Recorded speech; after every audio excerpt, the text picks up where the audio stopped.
जय हिंद फ्रेंड्स। मैं सुमित कुमार एक बार फिर से आपका स्वागत करता हूं मेरे इस YouTube channel learn with Sumit पे। तो आप लोग जानते हैं कि मैंने एक ये सीरीज चलाई हुई है जिसमें मैं मोस्ट एक्सपेक्टेड करंट अफेयर्स को मैं डिस्कस करता हूं। So this is part 4 in that series. आप पहले के पार्ट 1, 2 एंड 3 आप देख सकते हैं प्लेलिस्ट में जाके। इसके अलावा आपको अगर मेरे एफर्ट्स अच्छे लग रहे हैं, आपको इन की पीडीएफ चाहिए जितने मेरे वीडियो लेक्चर होते हैं, तो आप मेरे टेलीग्राम चैनल को सब्सक्राइब कर सकते हैं। वहां पे मैं कुछ डेली क्विजेज भी लेता हूं, इसकी पीडीएफ भी मिलेगी। इसके अलावा मेरी बहुत सारी फ्री क्लासेस चलती है अकेडमी पे, उसकी नोटिफिकेशन भी आपको मिल सकती है। तो चलिए फिर स्टार्ट करते हैं बिना टाइम वेस्ट करे हुए। आज का सबसे पहला टॉपिक है आर्टिकल 370।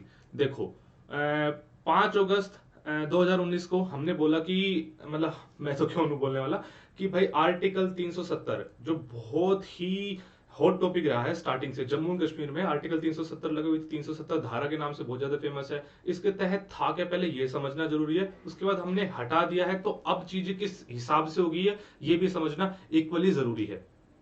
भाई आर्टिकल 370 कहता था कि जम्मू एंड कश्मीर को कुछ स्पेशल प्रोविजंस दिए हुए हैं। स्पेशल प्रोविजन मतलब कि भाई साहब डिफेंस, फॉरेन अफेयर्स, ये देखो लिखा हुआ मैंने, defence, foreign affairs, finance and communication, इन 4 चीज को छोड़ के इंडियन पार्लियामेंट, भारत की पार्लियामेंट कोई भी टाइप का रूल्स एंड रेगुलेशंस नहीं बना सकती जो जम्मू कश्मीर को फॉलो करना ही पड़े। यानी उनका खुद का कॉन्स्टिट्यूशन है, खुद का फ्लैग है, सब कुछ खुद का है। बस इन 4 चीजों पे कंट्रोल रहेगा पार्लियामेंट पे। इसके अलावा हर चीज का कंट्रोल उनको, उनके पास, उनकी असेंबली के पास है।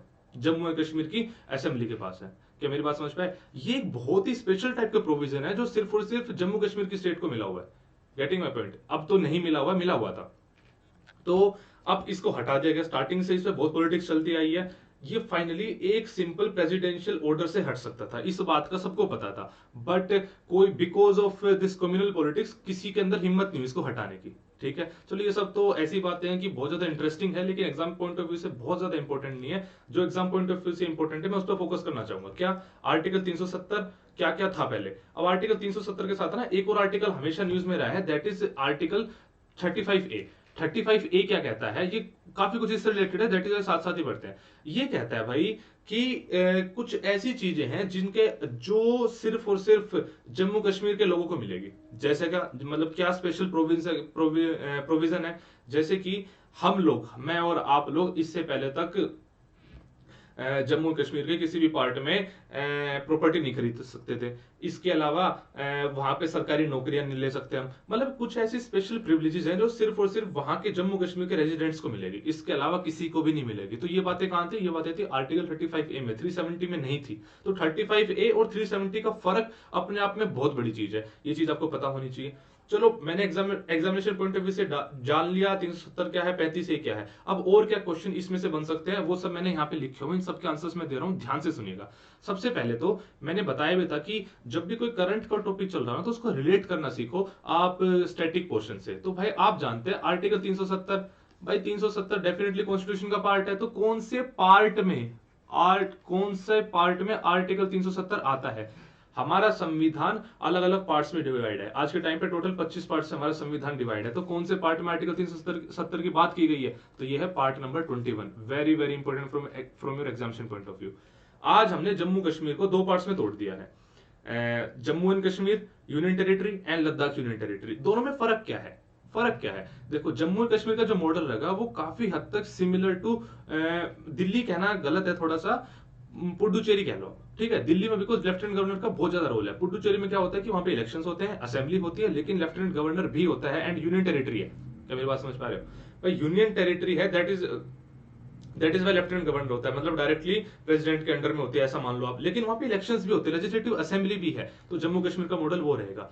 लद्दाख जैसे अपनी बाकी यूनियन टेरिटरी है, जैसे कि अपनी अंडमान निकोबार है, दमन दीव दादर नगर हवेली है, इनमें क्या होता है, कोई इलेक्शन नहीं, कोई लेजिस्लेटिव असेंबली, सीधा प्रेसिडेंट रूल करता है with help of lieutenant governor. Right? तो लद्दाख में वो चीज होगी। तो ये बहुत ही मेजर डिफरेंस है जो आपको समझने की जरूरत है। अब हुआ क्या, जम्मू कश्मीर यूनियन टेरिटरी बन गया। तो जम्मू कश्मीर यूनियन टेरिटरी के लेफ्टिनेंट गवर्नर, भाई लेफ्टिनेंट गवर्नर तो पहले ही हुए ना, उससे पहले तो गवर्नर हुआ करते थे, लेफ्टिनेंट गवर्नर तो पहले हुए। तो पहले लेफ्टिनेंट गवर्नर है, that is why very very important for your examination point of view. अच्छा, जब ये एक क्वेश्चन ये भी आ सकता है कि जब ये सब हुआ, जब जम्मू कश्मीर को 2 पार्ट्स में डिवाइड किया गया, उस टाइम पे गवर्नर कौन थे? क्या मेरी बात समझ पा रहे? उस टाइम पे गवर्नर कौन थे? तो वो थे सत्यपाल मलिक साहब। उस टाइम पे थे सत्यपाल मलिक साहब, ठीक है, आज वो गोवा के गवर्नर है। अब जो इसके बाद सारे इस चेंजेस के बाद लेफ्टिनेंट गवर्नर बने हैं हमारे मुर्मुरू साहब, मुर्मुरू, very very important from examination point of view. अब एसएसएम लद्दाख के मिलेंगे बनेंगे तो ये बने हैं आर के जोशी साहब। बात समझ में आ रही है? ये क्वेश्चन बहुत ज्यादा इंपॉर्टेंट है। इसके अलावा व्हाट इज दिस आर्टिकल 371? अगर आपको ध्यान हो, जब आर्टिकल 370 हटा तो पूरे देश में तो खुशियां मनाई जा रही थी, बट बहुत सारे नॉर्थ ईस्टर्न स्टेट्स इस चीज को अपोज कर रहे थे। तो वो अपोज क्यों कर रहे थे, हमें ये जानने की जरूरत है। जैसे आर्टिकल 370 को स्पेशल प्रोविजन देता है जम्मू कश्मीर को, वैसे ही इस लेवल तक तो नहीं बट डेफिनेटली इसी टाइप के बहुत सारे प्रोविजंस भारत के अलग अलग स्टेट्स को मिले हुए हैं, जिसमें से मेजरली नॉर्थ ईस्टर्न स्टेट्स हैं। तो उनको डर ये लगने लगा कि भाई साहब अगर 370 हट गया है तो 371 भी हटा देंगे। एंड स्पेशल प्रोविजन उनमें किस तरह से है, वहां के ट्राइब्स को प्रोटेक्ट करने के लिए कुछ गवर्नमेंट ने स्पेशल प्रोविजन दिए हुए कि भाई ताकि आप अपने कल्चर को प्रोटेक्ट कर सको। एंड मतलब बहुत सारी कमिटीज बनी हुई हैं, इस टाइप की चीजें हैं। तो आर्टिकल 370 रिलेट करता है कुछ स्पेशल प्रोविजन जो अलग अलग स्टेट्स को मिले हुए हैं, मेनली नॉर्थ ईस्टर्न स्टेट्स को। अब देखो एक और पॉइंट मैंने कहा है, मैप बेस्ड क्वेश्चन है कि अक्साई चीन को लोकेट करो। बहुत सारे लोगों को नहीं पता है कि व्हाट इज दिस अक्साई चीन। सबको पता है पाकिस्तान ऑक्यूपाइड कश्मीर, लेकिन बहुत सारे लोगों को अक्साई चीन के बारे में नहीं पता है। अगर मैं बहुत ही रफ सा मैप बनाऊं जम्मू कश्मीर का, तो आप ये समझो कि देखो ये वाला पोर्शन जो है ये लिया हुआ है पीओके ने, मतलब पाकिस्तान का, जिसको बोलते हैं पाकिस्तान ऑक्यूपाइड कश्मीर। भाई साहब ये वाला portion is known as Aksai Chin, मतलब जम्मू कश्मीर पाकिस्तान के साथ साथ चीन ने लिया हुआ है। अब बिकॉज ये पॉलिटिक्स अपनी है, कुछ भी मान लो तुम, किस तरह से मैं नरेट करूं इस चीज को, कि कुछ हमारी हिम्मत नहीं है इस पोर्शन के बारे में बात करने की। हमेशा हम यहाँ पे बात करते रहते हैं। एक रीजन ये है कि टेररिज्म भी एक रीजन है, यहाँ से टेररिज्म नहीं आता, यहाँ से टेररिज्म आता है। सो दैट इज हम कंटिन्यूसली हमेशा बात करते रहते हैं। बट जम्मू कश्मीर का जितना पोर्शन पाकिस्तान ने ले रखा है उससे थोड़ा सा ही कम पोर्शन चीन ने भी ले रखा है, जिसको हम अक्साई चीन के नाम से जानते हैं, ठीक है। और हमारे पास ये जो बच गया एरिया सिर्फ ये है। क्या बात समझ में आई? चलिए आगे चलते हैं। अब एक और चीज देख लेते हैं। यूएस सेनेट ने एक लेजिस्लेशन पास किया है जिसमें बोला कि इंडिया को सेम स्टेटस दिया जाएगा as other NATO allies. What is this NATO allies and what is this NATO? NATO की फुल फॉर्म होती है नॉर्थ अटलांटिक ट्रीटी ऑर्गेनाइजेशन। देखो बात यह है, North Atlantic Treaty Organization USA ने बेसिकली यूएसए का इनिशिएटिव है। यूएसए एंड यूरोपियन कंट्रीज ने एक एग्रीमेंट साइन किया हुआ कि भाई साहब देखो हम आपस में एक दूसरे की मदद करेंगे। कल को किसी ने कुछ हम पे अटैक किया, हम खड़े हैं साथ में, आपस में हम खड़े हैं साथ में। कल को कोई अटैक करता है ग्रीस पे तो भाई साहब यूएस से आ जाएगा। क्या मेरी बात समझ पा रहे हो? So this is NATO. तो अब नेटो अलाई क्या होता है? कुछ ऐसे मेंबर्स है जो नेटो के, मतलब कुछ ऐसे कंट्रीज है जो नेटो के मेंबर नहीं है बट यूएस से काफी सपोर्ट प्रोवाइड करता है इन कंट्रीज से। इसमें आता है साउथ कोरिया, इसमें आता है जापान, इसमें आता है ऑस्ट्रेलिया।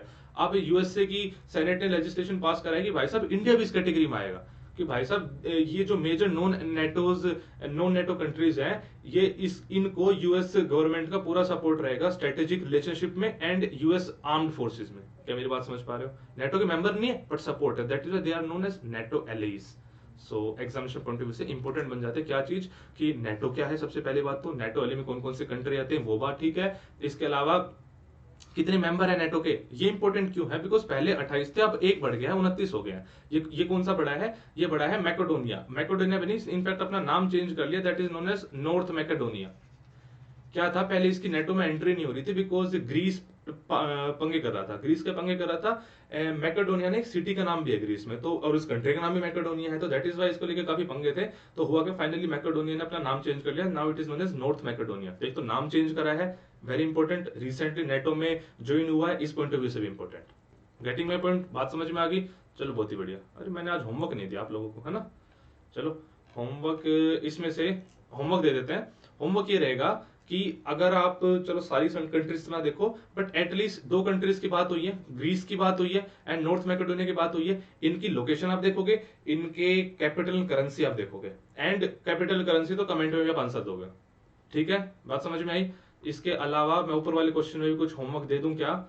ऊपर वाले क्वेश्चन में कुछ होमवर्क देना बनता है, ठीक है। आर्टिकल 371, आर्टिकल 371 में कौन कौन सी कंट्री, कौन कौन सी स्टेट्स को स्पेशल प्रोविजन मिला हुआ है, ये आप बताएंगे मुझे, ठीक है। ये दो होमवर्क मैंने अभी तक आपको दे दिया, और आगे देखते हैं और आगे क्या सीन रहेगा। देखो कुछ होमवर्क देना एक अच्छी बात है, बिकॉज इससे ना आप भी कुछ अपनी मेहनत करना स्टार्ट करोगे, वरना होगा क्या, स्पून फीडिंग की आदत पड़ जाती है। स्पून फीडिंग से भाई साहब कोई भी कॉम्पिटेटिव एग्जाम नहीं निकल सकता, नहीं निकल सकता, मेहनत तो करनी ही पड़ेगी, ठीक है जी।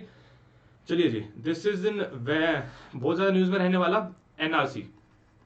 एनआरसी मतलब क्या? देखो, एनआरसी का मतलब था नेशनल रजिस्टर ऑफ सिटीजन्स। एक लौता स्टेट जिसमें अभी तक ये प्रोविजन करा गया है, दैट इज इन असम। गलती से भी गलत मत कर देना, बातें चल रही हैं पूरे इंडिया में इसको इंप्लीमेंट करने की, अभी तक सक्सेसफुल हुआ, मतलब सक्सेसफुल क्या, इंप्लीमेंट हुआ नहीं है, बिकॉज इतने पंगे असम में हो गए। है क्या, पहले तो एनआरसी समझ लेते हैं। एनआरसी क्या है? एनआरसी कहता है कि भाई जो भी बंदे 24 मार्च 1971 24 मार्च 1971 से पहले आसाम में रह रहे हैं, they would be considered as citizens of Assam and obviously citizens of India. उससे पहले कि अगर आप नहीं रह रहे हो या आपके पेरेंट्स ग्रैंड पेरेंट्स नहीं रह रहे हैं तो आप इंडिया के सिटीजन नहीं हो। बात समझ में आई?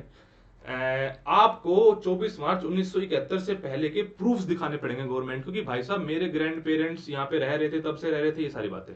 एंड ऐसा करने की जरूरत क्यों पड़ी? एंड ये वाई दिस डेट 24 मार्च 1971? ये 24 मार्च 1971 डेट इसलिए फेमस है बिकॉज अगर आप ध्यान करो 1971 का टाइम था बांग्लादेश लिबरेशन वॉर, जब भारत ने बांग्लादेश को लिबरेट कराया था, एक नया कंट्री बना था बांग्लादेश, मतलब नया कंट्री क्या, नाम चेंज हुआ था, ठीक है जी।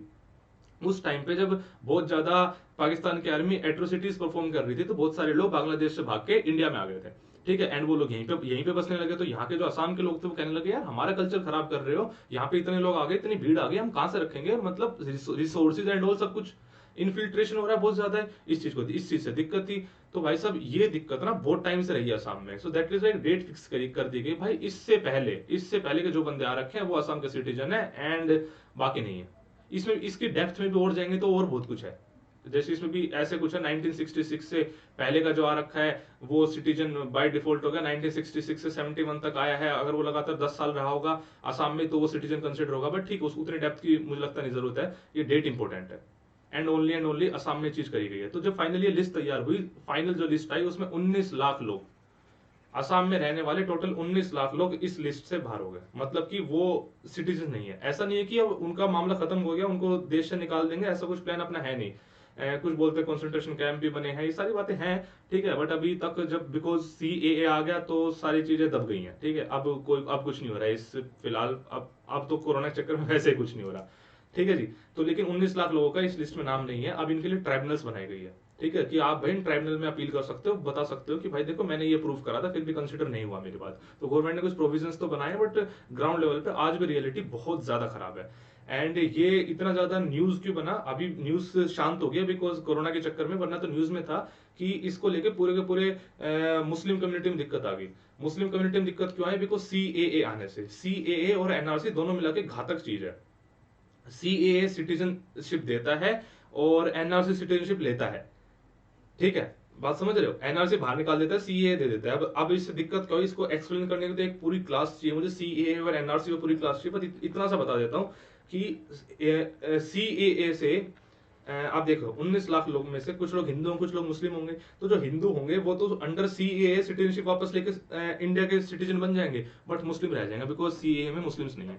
सो दैट इज वाई पूरे कंट्री वाइज इसको लेकर प्रोटेस्ट हुए। आप जानते हो जामिया, जेएनयू, कितने सारे प्रोटेस्ट चले, कोरोना के चलते सब शांत हुआ, वरना तो पिछले 3-4 महीने से यही न्यूज चल रही थी, ठीक है। तो इतनी बड़ी न्यूज बन रही है तो जानना जरूरी है। और सिटीजनशिप अगर जितने भी अमेंडमेंट हो रहे हैं, आप इस बात को ध्यान रखना, कोई भी कॉन्स्टिट्यूशन अमेंडमेंट नहीं है, they all are amendments in citizenship act 1955, citizenship act 1955। क्या मेरी बात समझ में आई? चलो बहुत ही बढ़िया। अच्छा, होमवर्क कुछ तो दूंगा इसमें से।